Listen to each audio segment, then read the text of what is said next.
हे अर्जुन, तुम्हें उस असमय में ये मोह माया किस हेतु प्राप्त हुआ? क्योंकि यह ना तो श्रेष्ठ पुरुषों द्वारा आचरित है और ना स्वर्ग को देने वाला और ना ही कृतकों को करने वाला ही है। इसलिए हे अर्जुन, नपुंसकता को मत प्राप्त हो, हृदय की तुच्छ दुर्बलता को त्याग कर युद्ध के लिए खड़े हो जाओ। हे अर्जुन, तू ना शौक करने योग्य मनुष्य के लिए शोक करता है और पंडितों से वचनों को कहता है, परंतु जिनके प्राण चले गए हैं उनके लिए और जिनके प्राण नहीं है उनके लिए भी पंडित जन शौक नहीं करते। हे अर्जुन, सर्दी गर्मी और सुख दुख को देने वाली इंद्रियां और विषयों के संयोग को उत्पत्ति विनाशशील और अनित्य है, इसलिए इसको तुम सहन करो। जो इस आत्मा को मारने वाला समझता है तथा जो इसको मरा मानता है वह दोनों ही नहीं जानते, क्योंकि यह आत्मा वास्तव में ना तो किसी को मारता है और ना किसी के द्वारा मारा जाता है। यह आत्मा किसी के काल में भी ना तो जन्मता है और ना मरता है तथा नए उत्पन्न होकर फिर होने वाला ही है, क्योंकि यह जन्मा नित्य सनातन पुरातन है, शरीर के मारे जाने पर भी या नहीं मारा जाता।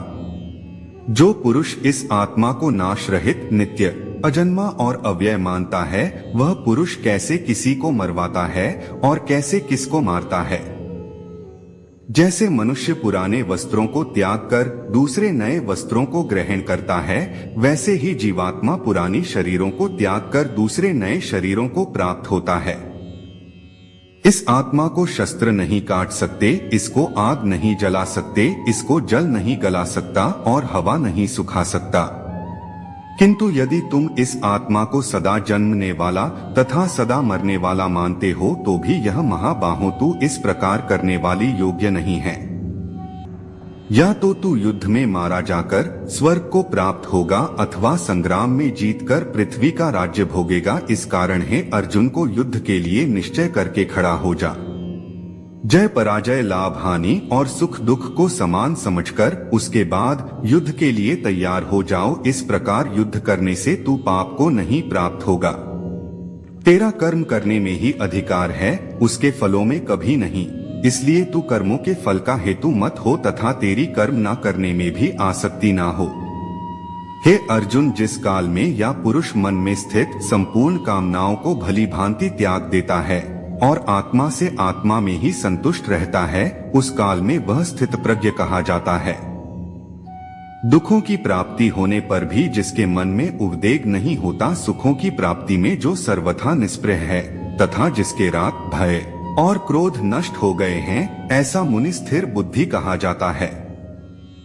इसलिए साधक को चाहिए कि वह उन संपूर्ण इंद्रियों को वश में करके समाहित स्थित हुआ मेरे प्राण होकर ध्यान में बैठे, क्योंकि जिस पुरुष की इंद्रियां वश में होती हैं, उसी की बुद्धि स्थिर होती है। विषयों की चिंतन करने वाले पुरुष की उन विषयों में आसक्ति हो जाती है, आसक्तियों से उन विषयों की कामना उत्पन्न होती है और कामना में विघ्न पड़ने से क्रोध उत्पन्न होता है। क्रोध से अत्यंत मूढ़ भाव उत्पन्न हो जाता है, मूढ़ भाव से स्मृतियों में भ्रम हो जाता है, इस स्मृति में भ्रम हो जाने से बुद्धि अर्थात ज्ञान शक्ति का नाश हो जाता है और बुद्धि का नाश हो जाने से या पुरुष अपने स्थिति से गिर जाता है। किसी और के जीवन की नकल को पूर्णता के साथ जीने की तुलना में अपने भाग्य को अपूर्ण रूप से जीना बेहतर है। एक उपहार तब शुद्ध होता है जब वह दिल से सही व्यक्ति को सही समय पर और सही जगह पर दिया जाता है और जब हम बदले में कुछ नहीं की उम्मीद करते हैं। कोई भी जो अच्छा काम करता है उसका कभी भी बुरा अंत नहीं होगा, चाहे यहाँ या आने वाले दुनिया में। वह सुख जो लंबे अभ्यास से आता है, जो दुख के अंत की ओर ले जाता है, जो पहले जहर की तरह है लेकिन अंत में अमृत के समान है, इस तरह का सुख अपने मन की शांति से उत्पन्न होता है। जो कोई भी आध्यात्मिक प्राप्ति के उन्नत चरण के लिए अपने दृढ़ संकल्प में स्थिर है और संकट और सुख के हमलों को समान रूप से सहन कर सकता है, वह निश्चित रूप से मुक्ति के योग्य व्यक्ति है। भगवान की शांति उनके साथ है जिनके मन और आत्मा में सामंजस्य है, जो इच्छा और क्रोध से मुक्त हैं, जो अपनी आत्मा को जानते हैं। अपने सभी कार्यों को भगवान पर केंद्रित मन के साथ करें, आसक्ति का त्याग करें और सफलता और असफलता को समान दृष्टि से देखें। अध्यात्म का अर्थ है समभाव। वह जिसने घृणा को जाने दिया है, जो सभी प्राणियों के साथ दया का व्यवहार करता है, और करुणा जो हमेशा शांत रहती है, दर्द या खुशी से अप्रभावित, मैं और मेरा से मुक्त, आत्मनियंत्रित, दृढ़ और धैर्यवान। उसका पूरा दिमाग मुझ पर केंद्रित था। यही वह आदमी है जिसे मैं सबसे ज्यादा प्यार करता हूँ। वह आदमी जो मुझे हर चीज में देखता है, वह जो एकता में निहित है, एहसास है कि मैं हूँ हर प्राणी में, जहाँ कहीं भी वह जाता है वह मुझ में रहता है। जब वह सभी को समान रूप से देखता है, दुख में या खुशी में, क्योंकि वे अपने जैसे हैं, वह आदमी योग में सिद्ध हो गया है। सुख और संकट की अस्थायी उपस्थिति और समय के साथ उनका गायब होना सर्दी और गर्मी के मौसम की उपस्थिति और गायब होने की तरह है। वे इंद्रिय बोध से उत्पन्न होते हैं और किसी को परेशान किए बिना उन्हें सहन करना सीखना चाहिए। अपना मन अपने काम पर लगाओ, परंतु उसके फल पर कभी मत लगाओ। वह सभी चमकदार वस्तुओं में प्रकाश का स्रोत है। वह पदार्थ के अंधकार से परे है और अव्यक्त है। वह ज्ञान है, वह ज्ञान का विषय है और वह ज्ञान का लक्ष्य है। वह सबके हृदय में विराजमान है। हम वही देखते हैं जो हम हैं और हम वही हैं जो हम देखते हैं। कार्य सावधानी से करें। मैं प्रत्येक ग्रह में प्रवेश करता हूँ और मेरी ऊर्जा से वे कक्षा में रहते हैं। मैं चंद्रमा बन जाता हूँ और इस प्रकार सभी सब्जियों को जीवन का रस प्रदान करता हूँ।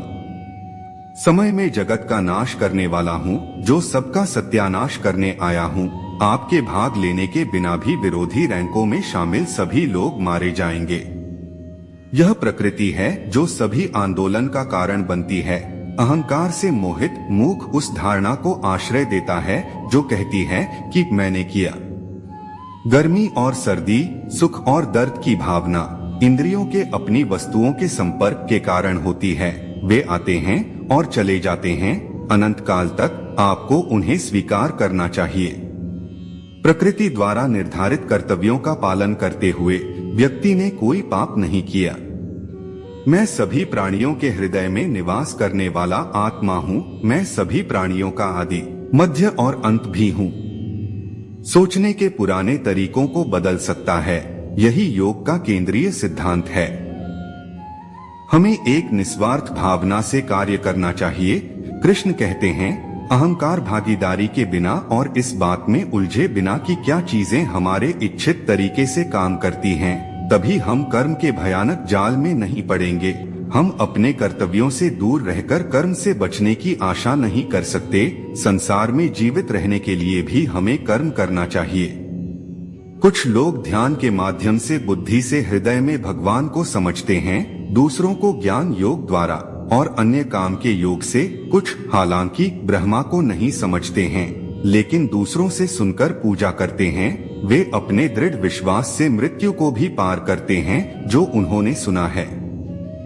मेरे प्रति सदा चौकस रहो, मेरी उपासना करो, हर एक काम मेरे लिथे भेंट कर, तब तू मेरे पास आना, यह मैं वादा करता हूँ, क्योंकि तू मुझे प्रिय है। मौत एक पुराने कोट को उतारने से ज्यादा दर्दनाक नहीं है। खुद को और अपनी दुनिया को उस चीज से आकार देते हैं जो हम मानते हैं और सोचते हैं और कार्य करते हैं, चाहे वह अच्छे के लिए हो या बुरे के लिए। अपरिपक्व लोग सोचते हैं कि ज्ञान और क्रिया अलग अलग हैं, लेकिन बुद्धिमान उन्हें एक ही मानते हैं। उसका निर्णय बेहतर होगा और उसकी दृष्टि स्पष्ट होगी यदि वह जो करता है उसके परिणाम में भावनात्मक रूप से नहीं उलझा है।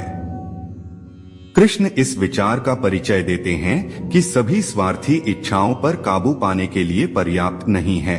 स्वामित्व और अहंकार को वश में करना भी आवश्यक है। कार्रवाई मुझसे चिपकती नहीं है, क्योंकि मैं उनके परिणामों से जुड़ा नहीं हूँ। जो लोग इसे समझते हैं और इसका अभ्यास करते हैं, वे स्वतंत्रता में रहते हैं। जब आपका मन द्वैत के भ्रम को दूर कर लेता है, तो आप उन बातों के प्रति पवित्र उदासीनता की स्थिति प्राप्त कर लेंगे जो आप सुनते हैं और जो आपने सुनी है।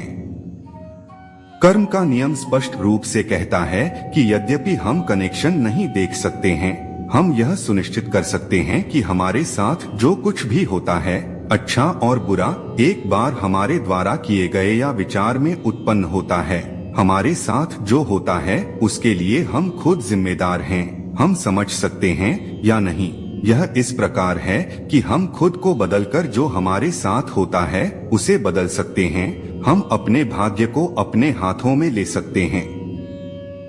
भगवान की छवि अनिवार्य रूप से और व्यक्तिगत रूप से सभी मानव जाति में पाई जाती है। प्रत्येक के पास यह संपूर्ण और अविभाजित है, और सभी एक साथ एक से अधिक अकेले नहीं हैं। इस तरह हम सभी एक हैं। हमारी शाश्वत छवि में घनिष्ठ रूप से एकजुट हैं, जो कि ईश्वर की छवि है।